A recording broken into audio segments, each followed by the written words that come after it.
இப்போ வரைக்கும் நம்ம வந்துட்டு 2 டைம் ப்ரௌனி ரெசிபி ஷேர் பண்ணிட்டோம். ஆனாலும் நிறைய ஹோம் பேக்கர்ஸ்க்கு வந்து டவுட்ஸ் கிளியர் ஆகாமே இருக்குது. அவங்களுக்காக தான் நான் மறுபடியும் ப்ரௌனி ரெசிபி ஷேர் பண்ணியிருக்கேன். இது எதுக்காக ஷேர் பண்ணியிருக்கிறேன்னா, இதில் வந்துட்டு மேக்ஸிமம் உங்களோட எல்லா டவுட்ஸ்க்கான ஆன்சருமே இதிலையே நான் சொல்லியிருக்கேன். அதனால் வீடியோ ஃபுல்லாக பாருங்கள். பார்த்துட்டு அதுக்கப்புறமா டவுட்ஸ் இருந்துச்சுன்னா கண்டிப்பாக கேளுங்க. மேக்ஸிமம் உங்களோட டவுட்ஸ் எல்லாமே கிளியர் ஆயிரும்.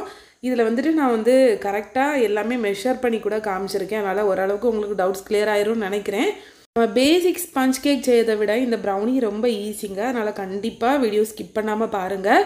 இது 1/2 கிலோ ப்ரௌனிக்குள்ளே மெஷர்மெண்ட்டு தான். 185 கிராம் அளவுக்கு சாக்லேட் எடுத்திருக்கேன். நீங்கள் 180லேருந்து 190 வரைக்குமே எடுத்துக்கலாம்.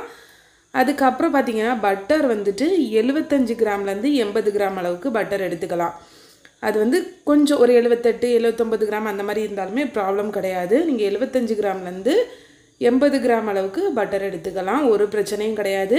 ஏன்னா நிறைய பேருக்கு வந்துட்டு ப்ரௌனியில் பட்டர் அதிகமாக சேர்த்தது மாதிரி ப்ரௌனி ஆயிலியாக இருக்குது, இல்லைனா ஒரு மாதிரி கிளுகிளுன்னு இருக்குது, அந்த மாதிரிலாம் நிறையா பேர் வாட்ஸ்அப்பில் மெசேஜ் பண்ணுறீங்க.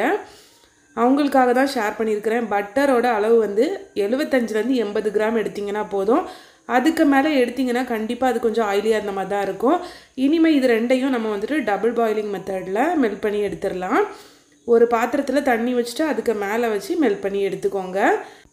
இனிமேல் இதை ஒரு விஸ்க்கு வச்சு நம்ம நல்லா மிக்ஸ் பண்ணி விடலாம். அப்போ நான் வந்துட்டு இந்த பட்டரும் சாக்லேட்டும் நல்லா மிக்ஸ் ஆகி வந்துடும். அதுக்கப்புறமா நிறைய பேர் கேட்குற டவுட்ஸ் பார்த்திங்கன்னா என்னென்னா, ப்ரௌனியோட கன்சிஸ்டன்சி எப்படி இருக்கும் அப்படின்னு கேட்குறீங்க. அது வந்துட்டு எப்படி நம்ம கேக் மாதிரி இருக்காது அதோட கன்சிஸ்டன்சி. அது வந்து கொஞ்சம் சாக்லேட்டியாக லைட்டாக உள்ள கொஞ்சம் சாஃப்டாக அந்த மாதிரி தான் இருக்கும் ப்ரௌனி. ஆனால் நீங்கள் பட்டர் அதிகமாக சேர்த்திங்கன்னா ஆயிலியாக இருக்கும். சுகர் அதிகமாக சேர்த்துட்டிங்கன்னா ப்ரௌனி என்ன ஆகும்னா சைடில் வந்துட்டு கொஞ்சம் ஹைட்டாக இருக்கும், சென்டரில் வந்துட்டு கொஞ்சம் ப்ரௌனி உள்ளே போன மாதிரி இருக்கும். அப்படின்னா நீங்கள் சுகர் அதிகமாக சேர்த்திங்கன்னா தான் அந்த பிரச்சனை வரும். பட்டர் ரொம்ப அதிகமாக சேர்த்துட்டிங்கன்னா உங்கள் ப்ரௌனி வந்து பேக் ஆகி முடித்தோடனே அப்படியே உள்ளே போயிடும். எவ்வளோ ஹைட் வந்திருக்கோ அது மாதிரியே உள்ளே போயிடும் மறுபடியும். அது ரொம்ப ஓவராக பட்டர் சேர்த்துருந்தீங்கன்னா. இப்போ இது கூடால நான் வந்துட்டு ப்ரௌன் சுகரும் பவுடர் சுகரும் சேர்க்குறேங்க. ரெண்டுமே பாதி பாதி அளவு எடுத்திருக்கேன். மொத்தமாக சேர்த்து 85 கிராம் சேர்த்துருக்கேன். நீங்கள் இப்போ சாக்லேட்டோட அளவு அதிகமாக சேர்க்குறீங்கன்னா நீங்கள் வந்து சுகர் இன்னும் கொஞ்சம் அதிகப்படுத்திக்கணும். நம்ம பெல்ஜியம் சாக்லேட் ப்ரௌனியில் வந்துட்டு சாக்லேட் எக்ஸ்ட்ரா சேர்த்துருப்பேன். அதனால் வந்து பவுடர் சுகர் அதில் எக்ஸ்ட்ராவாக தான் ஆட் பண்ணியிருப்பேன். அதில் இன்னும் கொஞ்சம் என்னென்னா அதில் வந்து கொஞ்சம் கசப்பு அதிகமாக இருக்கும். அதனால் ஸ்வீட்னஸ்க்காக சுகர் வந்து அதிகமாக சேர்த்துக்கிட்டேன். நீங்கள் நார்மல் ப்ரௌனி பண்ணுறீங்கன்னா இந்த மெஷர்மெண்ட்டே போதுங்க. சுகரை சேர்த்துட்டு நல்லா மிக்ஸ் பண்ணி விட. நீங்கள் ஒருவேளை ப்ரௌன் சுகர் சேர்க்கலைன்னா 85 கிராம் பவுடர் சுகர் ஒயிட் சுகரே எடுத்துக்கலாம். உங்களோட டவுட்ஸ் கிளியர் பண்ணுறதுக்காக தான் இல்லை நான் ப்ரௌன் சுகருமே சேர்த்தேன். ஏன்னா நிறைய பேர் கேட்குறீங்க ப்ரௌனியில் வந்து ப்ரௌன் சுகர் சேர்க்கணுமா, கோகோ பவுடர் சேர்க்கணுமா அப்படின்லாம் கேட்குறீங்க. ப்ரௌன் சுகர் இருந்துச்சுன்னா கண்டிப்பாக நீங்கள் அதே சேர்த்துக்கோங்க, டேஸ்ட் நல்லாயிருக்கும். இப்போ இது கூடால 2 முட்டை சேர்க்குறேங்க. முட்டையோட அளவு வந்து ரொம்ப குட்டியாக இருக்கணும், இல்லை மீடியம் சைஸு பெரிய சைஸ் அப்படி எதுவுமே இல்லை. உங்கள் வீட்டில் நீங்கள் நார்மலாக யூஸ் பண்ணக்கூடிய முட்டை 2 முட்டை சேர்த்துக்கோங்க, அதுவே போதும். நீங்கள் அதனால் முட்டையோட அளவு அதிகமாகிருமா அப்படிலாம் நினச்சி பயப்படணும்னு அவசியமே கிடையாது. இந்த ப்ரௌனியை ஃபஸ்ட்டு பார்த்து நீங்கள் பயப்படாதீங்க. இது ரொம்ப ஒரு ஈஸியான ரெசிபி தான். நம்ம பேசிக்காக செய்யக்கூடிய அந்த ஸ்பஞ்ச் கேக்கை விட இந்த ப்ரௌனி தாங்க ரொம்ப ஈஸி. பிகினர்ஸாக இருக்கிறவங்க பேசிக்கான அந்த ஸ்பஞ்ச் கேக் செய்யறதை விட இதை ட்ரை பண்ணி பாருங்கள். கண்டிப்பாக உங்களுக்கு சூப்பராக வரும். நிறைய பேர் என்ன நினைக்கிறீங்கன்னா இதுதான் ரொம்ப கஷ்டம் அப்படின்னு நினைக்கிறீங்க. அதில் தான் நம்மளுக்கு கரெக்டாக பெர்ஃபெக்ட் மெஷர்மெண்ட் எடுக்க வேண்டியது வரும். ஆனால் ப்ரௌனிக்கு அந்த மாதிரிலாம் எதுவுமே கிடையாது.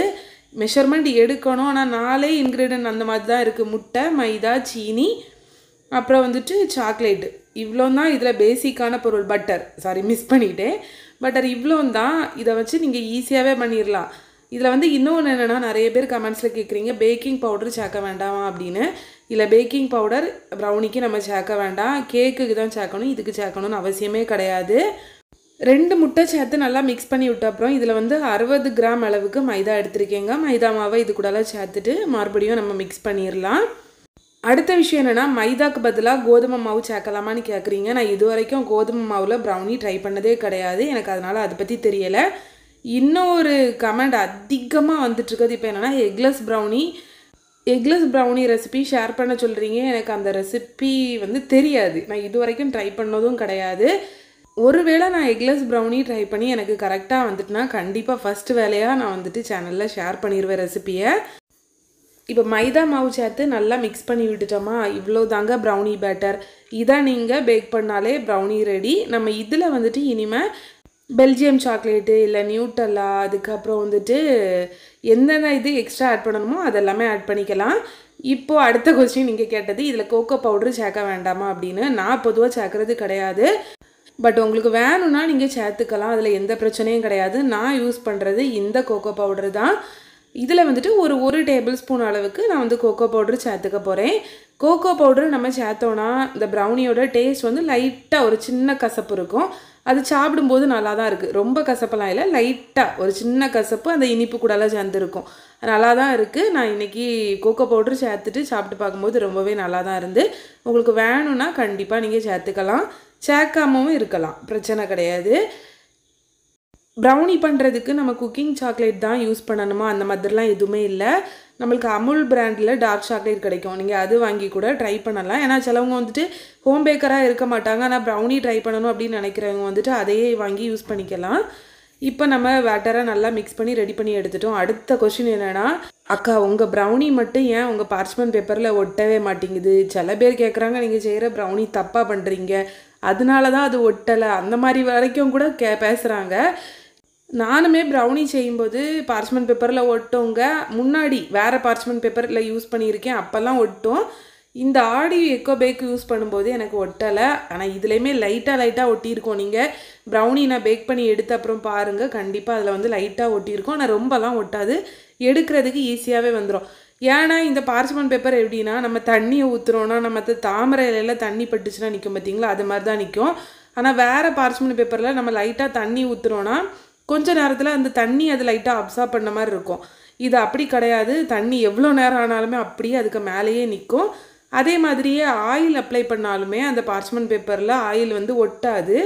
அதை நான் உங்களுக்கு காமிக்கிறேன் பாருங்கள். இப்போ லைட்டாக ஆயில் ஊற்றிட்டு உங்களுக்கு அதை ஸ்ப்ரெட் பண்ணி காமிக்கிறேன், அப்போ உங்களுக்கு டவுட்ஸ் கிளியர் ஆயிரும்.